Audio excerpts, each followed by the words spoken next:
A plane carrying the Rwandan president in 1994 was shot down by his own troops, according to the latest report by a French judge.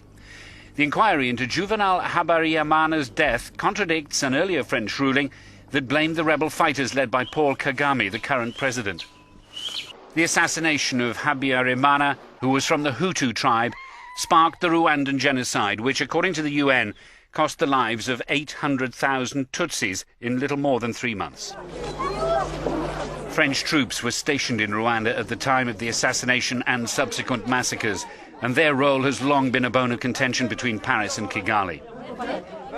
16 years on, the French judge Marc Trévidic has released the results of a ballistics report he commissioned, proving, he says, that the president's plane was brought down by fire from the military camp housing his own presidential guard.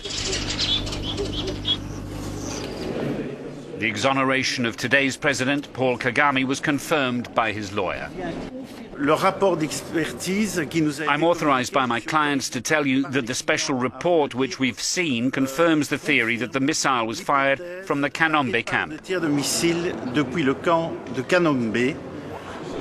But the lawyer representing the dead president's widow played down the findings of the report. It's the language of experts. We've been read the conclusions of a 300-page document. Obviously, we'll have to examine the details. The latest French announcement echoes a Rwandan government inquiry in 2010, which said Habyarimana's entourage had masterminded the killing to torpedo his plan to share power with Kagame's rebels. The plane was brought down by a missile from the Kanombe military camp.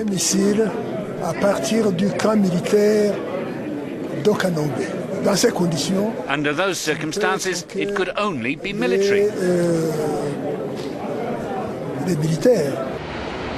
An initial French investigation carried out by the judge Jean-Louis Bruguière had reached the opposite conclusion and led to the issue of arrest warrants against people close to President Kagame.